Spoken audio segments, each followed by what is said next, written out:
series of autoimmune hepatitis. Last week, Vinod had discussed about non-invasive biomarkers for diagnosis and management of alcoholic hepatitis.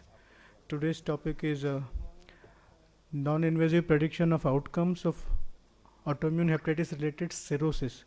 I'll try to stick very specifically to my topic. So I'm sorry for the font change because of the Mac incompatibility. So autoimmune hepatitis is an orphan chronic liver disease, that is, it is very rare, less than 1 in 2 lakh is prevalence. Cirrhosis at presentation is seen in various studies between 30 to 50%, and many do progress to cirrhosis on follow-up with resolution of necrosis. So they require close and lifelong follow-up. So non-invasive tests in alcoholic hepatitis cirrhosis for assessment of disease progression or regression in autoimmune hepatitis, the data is very limited. I could come across mainly 6-7 papers, and most of them are based on biomarker panels like FibroTest, FIB4, ELF, and most of the data is presented, but usually it is recommended after 6 months. I'll come into details of it. Magnetic resonance elastography and multiplanar MRI, and majority of the data is on the elastography and follow-up. So first we should understand what is biochemical remission. Biochemical remission is the most important predictor of outcome in autoimmune hepatitis, which is defined as normalization of serum aminotransferases and total IgG levels with treatment, usually within 6 months. And this is the only independent predictor for histological fibrosis or cirrhosis progression or regression. So transient elastography, initially some data on the transient elastography in autoimmune hepatitis, which has been confounded by presence of, I'm sorry for this font, confounded by the presence of inflammation. As you can see, with the initial days after starting treatment, with the improvement in the transaminases, the transient elastography values comes down drastically, and if ROC curves for the cutoffs of beyond 3 months, the ROC is better, 0.98 for predicting advanced fibrosis F3, F4, with the cutoff of in this study 16 kilopascals for the detection of F3, F4 fibrosis basically.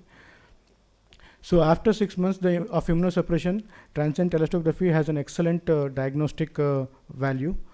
In another study, a cutoff value of 12.67 was taken, but in this they have also shown that the LSM values by FibroScan to be superior to the other parameters like APRI, FIB4, and with a better in all the spectrum of fibrosis F2, F3 or F4, with F4 values predicted by 12.6 and LSM faring better than APRI or FIB4. In another study, what they have shown is even in the presence of transaminitis or activity on biopsy, the second bar diagrams, the LSM values they can accurately predict the fibrosis. With in this study, the cutoff of 12.5 kilopascals was found to detect F4 fibrosis. Another study again after at the tapering of steroids, F4 was at 18.8. So there is a lot of confusion on the data. So this was an good study where they have seen that around 70% of the patients develop regression of fibrosis on biopsy with achievement of biochemical remission as defined earlier. In those who achieve biochemical remission, even if they don't have a regression, they do have no progression, at least in all. None of the patients had progression of fibrosis. But whereas in those who do not achieve biochemical remission, the progression is seen in nearly half of the patients who do not achieve biochemical remission with treatment. So these are the paired biopsy cohort.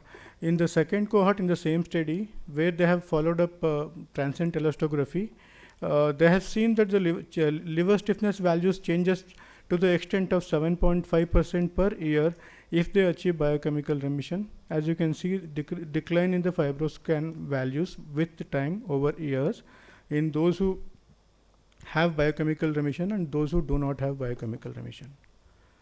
So biochemical remission is a surrogate of histological activity and fibrosis regression, and it is associated with reduction of LSM, and the reduction is more so in cases of F4 fibrosis than the F1, F2 fibrosis. to the extent of F4 has a relative risk of 3.6 times more greater reduction in the fibroscan values over time, and up to 12 kilopascal reduction was noted in patients with F4, not much with the F3, F2. And those who have partial biochemical response with only a normalization of either ALT or IgG, they have partial response on fibroscan or biopsy. And in this, they had also included the control group disease control of PBC and PSC, in which this reduction in the LSM was not noted. It was mainly seen in autoimmune hepatitis patients. So biochemical remission with decrease in LSM is a relevant treatment target and can predict benign clinical course, and follow-up biopsies may not be needed if there is biochemical remission and LSM values are declining. So, but these early studies have some limitations. Number of patients in each study is very less. There is no uniformity in the timing of the fibroscan in these studies or biopsy, and there is confounding effect of inflammation in some of the studies. The values they have given, cutoffs they have given, are very variable in between the studies, and there is no correlation with the presence of portal hypertension or not. With this, and additionally in non-autoimmune hepatitis patients with cirrhosis, the high risk esophageal varices are also predicted by, as per Baveno 6, with platelet count, I'm sorry for the font again, platelet count more than 150 and LSM less than 20 kilopascals. There is only 5% chance of missing of varices needing treatment or high risk varices, and it can spare biopsies in some percentage of 20 to 30% of the patients. Expanded Baveno cutoffs more than 110 platelet or less than 25 kilopascals livers. And there is one more thing very interesting. Anticipate study uses LSM and platelet again, but it is a continuous risk prediction model where probability of varices is found out based on the equation. And one more sentence to add on this Anticipate study is it was not working well with patients with PBC, because PBC patients had some effect on the pre-sinusoidal portal hypertension due to inflammation. That component was not very well represented in the Anticipate study, so they have a separate model for Anticipate PBC. I am explaining because I will come to this again in coming slides. So the available prediction of presence of high risk varices is mainly validated in other etiologies, but in autoimmune hepatitis it remains underrepresented. So this is the most important study which I am explaining in little detail, because the title matches with the title of the today's talk, Non-Invasive Prediction of Outcomes in AIH related cirrhosis. In this study, this was done in 11 Spanish centers. They excluded patients with other cirrhosis and overlap, and total 132 patients. Few had cirrhosis at diagnosis, few had developed cirrhosis in the follow-up. AH was defined as probable or definite with or without biopsy, and cirrhosis was defined with histological, clinical or ultrasound guided features by biopsy or decompensation or ultrasound showing cirrhosis, especially in those who had cirrhosis on follow-up. And portal hypertension was defined as presence of decompensation or presence of esophageal varices or presence of collaterals or precancerous parambilical vein with splenomegaly on ultrasound. And insufficient response was defined as lack of remission, how we defined earlier.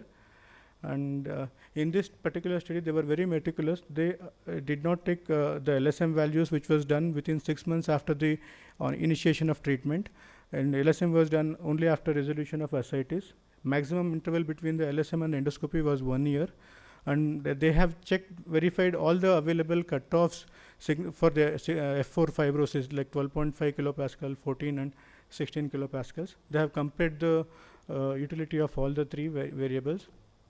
At baseline, patients who developed cirrhosis on follow-up had higher transaminases than those who had cirrhosis at the onset. And majority of the patients were female, and median age of around 58.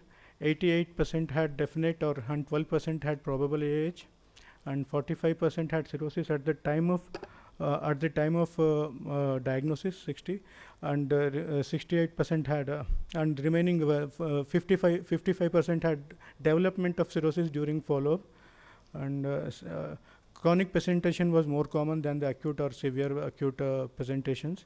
Follow-up of 127 months, and 83% achieved remission in 6 months.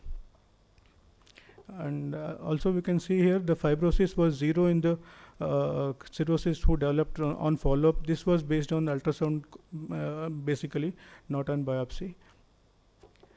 So what they found was the biopsy proven cirrhosis, the cutoff values, like 49 to 33 to 49% of the patients had only these many patients had values above this value. That meaning to say remaining over 50% had LSM values below these. 51% had less than 12.5 kilopascals despite having cirrhosis. And there was no difference in the cutoff values or percentages of the patients with more than these cutoff values, with or without remission at 6 months. Meaning to say we will be even in patients who had cirrhosis at biopsy in the initial diagnosis, even in them the value only 50% had more than 12.5 kilopascals of fibroscan when it was done. That means to say half of the patients do not have LSM more than 12.5 once the patient enters into remission, even though they had cirrhosis to begin with. And coming to the timing of doing the fibroscan and the initiation of treatment, I'm sorry for the bad slides. As you can see, the longer time is associated with lower proportion of cirrhosis, like less than 12 months, 12 to 13, and so the number of patients above this cutoff of 12.5, 14 or 16 kilopascals, it declined despite having cirrhosis on ultrasound or presence of varices on endoscopy. We do see many patients who have ultrasound showing cirrhosis, patient in AH remission, they have small varices, but imaging and endoscopy, they show collaterals. Many patients present like that. But LSM may not be a very good, like probably the probability of misdiagnosing patients as not having AH-related cirrhosis increases with time with the fibroscan.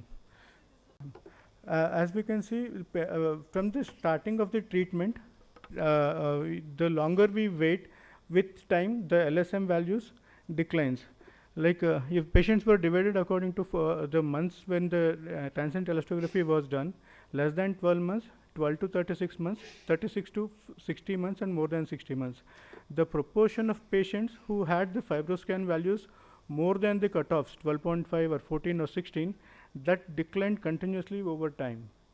Despite them having cirrhosis at the diagnosis, and despite them having cirrhosis on ultrasound and follow-up, and despite them having small esophageal varices on follow-up, endoscopy done.